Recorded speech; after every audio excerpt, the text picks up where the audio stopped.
13일 선보이며 세계의 주목을 받고 있는 애플을 향해 삼성이 뼈있는 한마디를 던졌습니다. 어라? 이거 어디서 본 것 같은데? 나만 그래? 네, 아이폰 12와 크게 변한 게 없는 상태로 아이폰 13을 낸 애플을 삼성이 돌려가버린 건데요. 이건 돌려간 게 아니죠. 그냥 대놓고 까버린 거죠. 사실 삼성은 그동안 애플에 꽤나 자극적인 태도로 대응을 해왔습니다. 최근 온에어된 갤럭시 워치의 광고에서도 그 태도를 엿볼 수 있죠. 갤럭시 워치와 애플 워치의 가장 큰 차이점은 디스플레이의 모양입니다. 갤럭시 워치는 둥글고 아이폰은 각이 져있죠. 삼성은 이 둘의 차이를 본인에게 유리하게 또 너무 더티하지는 않은 세련된 방법으로 광고에 담아냈습니다. 같이 한번 보시죠. 어디선가 둥근 원이 굴러옵니다. 이 원은 힘들게 굴러가는 사각형을 제치고 빠르게 앞서 나갑니다. 여기서 이 원, 갤럭시 워치 디스플레이의 모양과 일치하죠. 네, 원은 삼성의 갤럭시 워치를 의미합니다. 그렇게 빠르게 굴러간 원은 둥근 모서리의 사각형 하나와 충돌합니다. 여기 둥근 모서리의 사각형은 애플 워치를 의미합니다. 사각형의 둥근 모서리에서 애플 특유의 디자인을 엿볼 수 있죠. 원과 부딪힌 사각형은 넘어지며 뒤에 줄줄이 늘어져 있는 사각형을 와르르 무너뜨리게 됩니다. 빠르게 발전하는 갤럭시 워치로 애플 워치를 무너뜨리겠다는 삼성의 포부가 드러나는 장면이죠. 그렇게 와르르 무너뜨린 사각형은 하나씩 모여 다시 원을 이루게 되고 그 원은 갤럭시 워치 시계가 됩니다. 네, 그리고 이 광고의 제목은 우리가 원하던 one and only 유일하다 는 뜻이죠. 스마트워치 시장에서 1위를 거머쥐겠다는 삼성의 포부가 잔뜩 묻어있는 광고입니다. 이 패기 넘치는 삼성의 광고에 많은 사람들이 감탄했습니다. 광고 디자인 누가 했냐? 와, 진짜 잘했네. 이렇게 대놓고 매기는 건가? 네, 이처럼 경쟁사와 자사를 비교해 본인이 가진 특성을 부각하고 관심을 끄는 광고를 비교 광고라고 하죠. 사실 이런 비교 광고는 한국의 정서에는 잘 맞지 않기 때문에 직접 찾아보지 않는 이상 쉽게 보기는 힘드셨을 겁니다. 근데 궁금한데요? 그래서 제가 한번 찾아왔죠. 네, 오늘은 애플과 삼성 이 둘의 전략적 기싸움 그리고 그 속에서 탄생한 비교 광고에 대해서도 속속들이 알아보도록 하겠습니다. 그럼 시작할까요? 이 영상에서 등장하는 애플, 갤럭시에 대한 활발한 소통을 장려합니다. 하지만 댓글창에서 서로 간의 의견을 비난하는 행동은 삼가주시길 바랍니다. 이 영상은 세계의 트렌드를 익히고 영어 학습을 돕기 위해 제작되었습니다. 안녕하세요. 알고 보면 간단한 지식 알간지입니다. 9월 15일 아이폰 13이 발표된 순간 삼성은 이러한 글을 올렸습니다. 자, 이제 저게 반으로 접히면 얼마나 멋질까?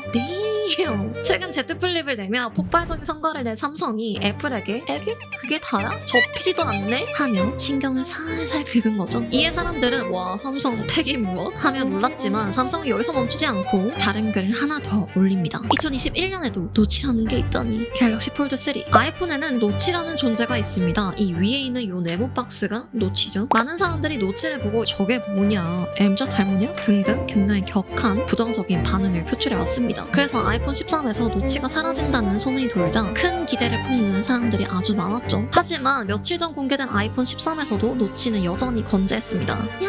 약간 얇아지긴 했지만 아예 사라지지는 않았죠. 이런 상황에 삼성은 애플의 저격을 날린 겁니다. 사실 삼성은 애플의 노치를 정말 오래전부터 놀려왔습니다. 이 영상은 2017년 삼성이 만든 그로잉 업이라는 광고인데요. 이 광고에서 삼성은 애플을 아주 각잡고 신랄히 깠습니다. 2007년 새로 출시된 아이폰을 산 이 남자, 용량이 부족해 사진도 제대로 못 찍습니다. 2013년 또 새로운 아이폰을 산 이 남자, 여자가 큰 화면의 갤럭시 노트에 펜으로 번호를 받아 적을 때 남자는 손가락으로 번호를 입력하며 이 핸드폰 정말 크다 라고 말합니다. 약간 부러워하는 듯한 톤이죠. 2015년 비까지 받아가며 아이폰을 구매한 이 남자, 친구와 함께 물에 빠지는데요. 갤럭시를 쓰는 친구의 폰은 멀쩡하지만 남자는 쌀바구니에 폰을 넣고 친구에게 사진을 보내달라며 요청합니다. 그리고 2017년 아이폰을 구매한 남자는 박스에서 이상한 물건을 하나 집어드는데요. 바로 이어폰 젠더입니다. 이 당시 아이폰에서는 따로 있던 이어폰 단자가 사라지고 충전 단자와 통일되었습니다. 그 때문에 충전을 하면서 음악을 들으려면 무선 충전기를 구매하거나 추가적인 젠더가 필요했죠. 그래서 이렇게 주렁주렁 뭔가를 많이 달아놓은 아이폰 유저들이 꽤 많았습니다. 결국 이 남자는 애플을 뒤로 하고 갤럭시를 택하게 됩니다. 그리고 애플 스토어 앞에 서 있는 한 남자를 보고 웃으며 고개를 절레절레 흔드는데요. 여기서 재밌는 점은 이 남자의 헤어스타일이 바로 아이폰의 노치를 빼다 박은 노치 컷이었기 때문입니다. 이런 비교 광고를 통해 삼성은 애플을 아주 적나라하게 깠습니다. 그런데 이것보다 더 적나라한 비교 광고도 있습니다. 바로 올해 5월 삼성이 제작한 광고인데요. 삼성은 15 초의 광고 내내 아이폰과 갤럭시의 카메라 화질을 비교했습니다. 갤럭시를 위로 두고 아이폰을 아래에 두며 계속해서 화질을 비교하죠. 이 영상의 화면 구성에서도 하나하나 치밀하게 계산된 삼성의 전략을 엿볼 수 있었습니다. 삼성은 갤럭시를 화면의 위에 배치하고 아이폰은 화면의 아래에 배치했습니다. 왜 그랬을까요? 바로 이 광고의 카피라이트가 핸드폰은 업그레이드 되어야 한다, 다운그레이드가 아니라 였기 때문입니다. 화면의 위에 배치된 갤럭시는 업그레이드를 의미하고 화면의 아래에 배치된 아이폰은 다운그레이드를 의미하는 거였죠. 오 마이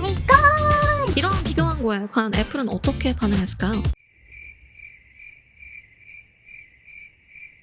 애플은 아무런 반응도 하지 않았습니다. 왜 반응하지 않았는지 그 이유에 대해서는 좀 뒤에서 얘기하기로 하고요. 이런 비교 광고에 사람들은 어떻게 반응했는지 먼저 알아볼까요? 와, 완전 역대급으로 저돌적인 광고네. 와, 겁나 저돌적이다. 좋은 광고네. 브라보 삼성. 이처럼 좋은 반응이 많았습니다. 하지만 좋지 않은 반응도 많았죠. 삼성 폰은 좋은데 경쟁자 후려치는 광고는 진짜 싸 보이고 짜증난다. 디자인이나 고객 경험에 더 신경 쓰는 게 어때? 애플을 저격할 때마다 삼성은 스스로를 깎아먹는 거야. 자, 여기서 나온 표현 demean, 스스로를 깎아내리다, 품위를 손상시키다 하는 뜻의 표현입니다. 삼성이 애플을 까내리는 광고 영상을 만드는 것은 스스로를 깎아먹는 것이다 라고 얘기할 때 쓰인 표현이죠. 근데 이 demean 이라는 이 단어 D와 mean으로 나눠서 한번 생각해볼까요? 보통 D는 어떠한 단어 앞에 붙어서 단어의 뜻을 반대로 바꿔버리거나 아래로 라는 뜻을 추가시키곤 하는데요. 예를 들어 우울을 뜻하는 depress는 press라는 누르다 라는 뜻의 단어에 아래를 뜻하는 D가 붙어 depress, 기분을 아래로 누르다, 즉 우울하게 하다 라는 뜻이 된 건데요. 그래서 무엇을 의미하다 라는 뜻의 mean 이라는 단어에 아래로 라는 뜻의 D가 붙으면 아래로 의미한다, 낮게 생각한다, 즉 낮게 평가한다 라는 뜻의 demean 이라는 단어가 탄생하게 되는 겁니다. 그래서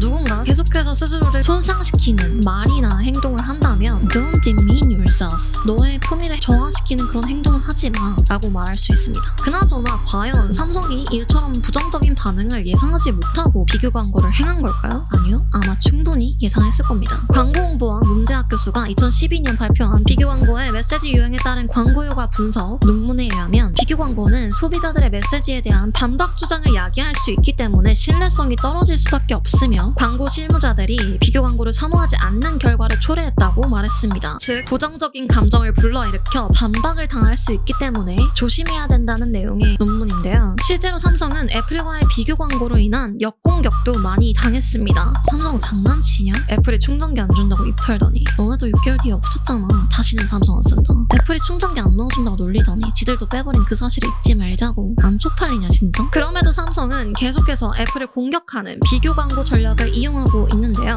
삼성은 도대체 왜 이런 전략을 취하는 걸까요? 네, 배달통과 배달의 민족 광고를 보면 약간의 힌트를 얻으실 수 있을 것 같습니다. 이 광고는 업계 인지도 1위 배달의 민족의 5개 광고를 카피한 배달통의 광고인데요. 배달통은 배달의 민족과 아주 유사한 광고를 제작해 배달의 민족 바로 옆에 붙이기 시작했습니다. 이 광고의 의도를 묻자 배달통은 센스 있는 비교 광고를 통해 자연스럽게 인지도를 높이는 것이 목적이라고 말했습니다. 제가 정말 좋아하는 드라마 건불류에서도 이와 비슷한 상황이 있었는데요. 업계 2위 포털 바로와 1위 포털 유니콘이 점유율을 두고 경쟁하는 상황에서 주인공 베타미가 바로 이 비교 광고를 진행합니다. 비교 광고 어때요? 누가 봐도 노린 게 분명한 비교 광고. 유니콘이 반격하는 광고를 만들면 오히려 타격이 클 수 있습니다. 반격 광고 만들어 이 판에 들어와주면 땡큐죠. 판이 커지면 대중의 주목을 받으니까 2위 기업은 뭘 해도 유리합니다. 그런데 배달의 민족과 배달통은 인지도 차이가 명백했기 때문에 비교 광고로 인해 배달통이 얻을 것이 분명했습니다. 비록 배달통이 배달의 민족보다 인지도 면에서 떨어진다는 사실은 사람들에게 확실히 각인되겠지만요. 그런데 삼성은 스마트폰 글로벌 시장 점유율로 보면 애플과 큰 차이가 나지 않고 오히려 앞서 있을 때가 많단 말이죠. 특히 한국과 같은 아시아에서는 삼성이 압도적으로 우세하고 있습니다. 그런데 굳이 2위의 이미지를 견고히 다지면서 애플을 저격하는 비교 광고를 만드는 이유가 뭘까요? 네, 그 이유는 바로 애플의 압도적인 영업이익과 미국 시장 점유율 때문입니다. 전 세계로 봤을 때는 삼성이 스마트폰 시장에서 우위를 선점하고 있지만 미국 시장에서는 애플이 평균 24% 앞서며 압도적인 1위를 차지하고 있습니다. 이에 삼성은 애플로 향해 있는 미국 소비자들의 눈을 삼성으로 돌리기 위해 비교 광고를 만드는 전략을 취하기 시작한 겁니다. 그래서 앞에 나온 자료에 출처를 잘 살펴보면 모두 미국 계정이죠. 또 전 세계 이익 점유율도 애플이 79.7%로 압도적인 선두를 달리고 있는데요. 즉 파는 건 삼성이 더 파는데 돈은 애플이 더 많이 튕긴다는 겁니다. 이러한 비교 광고에 애플은 무관심으로 응수했는데요. 애플이 이렇게 조용한 이유는 삼성이 LG를 대하는 태도에서 찾아볼 수 있었습니다. 아시아경제 권혜영 기자가 취재한 바에 의하면 2011년 LG는 자사의 핸드폰과 삼성의 핸드폰을 비교하는 광고를 진행했습니다. 그리고 이에 삼성전자는 무대응 전략을 취했죠. 삼성전자 관계자는 비교 광고에 일일이 대응할 경우 상대방의 흥행에 도움이 될 수 있다며 무대응으로 일관하겠다고 말하며 입장을 표했습니다. 지금으로선 대응하지 않는 것이 최선의 대응입니다. 네, 건불류의 배타미와 송가경이 말했듯 2등의 도발에 1등이 껴주면 판이 커지고 판이 커지면 주목을 받는 등 더 큰 이득을 얻는 건 2등이니 1등의 입장에서는 가만히 있는 게 더 나은 선택인 거죠. 각 회사가 모두 영리하게 자신의 이익을 최대화할 수 있는 방향을 선택하고 있는 것 같습니다. 네, 오늘은 이렇게 삼성과 애플에 대해 알아보며 영어 표현 demean을 배워보았습니다. 스스로를 깎아내리다, 품위를 손상시키다 라는 뜻의 표현이었죠. 애플을 깎아내리는 비교 광고를 만드는 삼성에게 네티즌이 날린 일침에서 찾아볼 수 있는 표현이었습니다. 네, 사실 저는 스스로가 애플파임을 인정하지 않는 애플 유저인데요. 제가 처음으로 아이폰을 구매한 시점을 돌이켜보면 정말 어쩔 수 없었습니다. 제가 미국에 갔을 때 삼성을 쓰고 있었는데 핸드폰을 고장내가지고 AS를 받아야 되는 거예요. 근데 미국에서는 삼성 AS가 잘 안 돼요. 그래서 아이폰을 쓸 수밖에 없었습니다. AS가 잘 되거든요. 네, 그러다 보니 아이폰, 아이패드, 맥북, 아이맥, 애플워치까지 쓰게 되었습니다. 하지만 저는 애플빵 아니에요. 그저 애플 작품을 많이 쓸 뿐입니다. 애플빵은 아니지만 애플 제품을 많이 쓰는 사람으로서 삼성의 비교 광고를 봤을 때 큰 부정적인 감정이 들진 않았습니다. 그냥 재밌다. 그리고 그래, 갤럭시 좋지. 근데 나도 어쩌다 이 애플의 굴레에 빠져서 벗어나지 못하고 있는지 잘 모르겠어. 뭐 이런 생각이 들 뿐이었죠. 여러분은 갤럭시 유저이신가요? 아니면 아이폰 유저이신가요? 그리고 삼성의 도발적인 비교 광고에는 어떤 감정이 드셨나요? 삼성은 한국에서는 이런 비교 광고가 부정적인 반응만 불러일으킬 뿐이다. 그리고 한국에서는 애플의 점유율이 그렇게 압도적이지 않기 때문에 굳이 비교 광고까지 하지 않아도 된다 라는 입장을 보였던데 이에 동의하시나요? 그리고 이건 개인적으로 궁금한 건데 몇 살 때 처음 핸드폰을 사셨나요? 여러분의 생각과 경험을 댓글로 남겨주세요. 그럼 저는 빠른 시일 내에 더 유익하고 재밌는 영상으로 돌아오도록 하겠습니다. 그럼 여기까지 알고 보면 간단한 지식 알간지였습니다.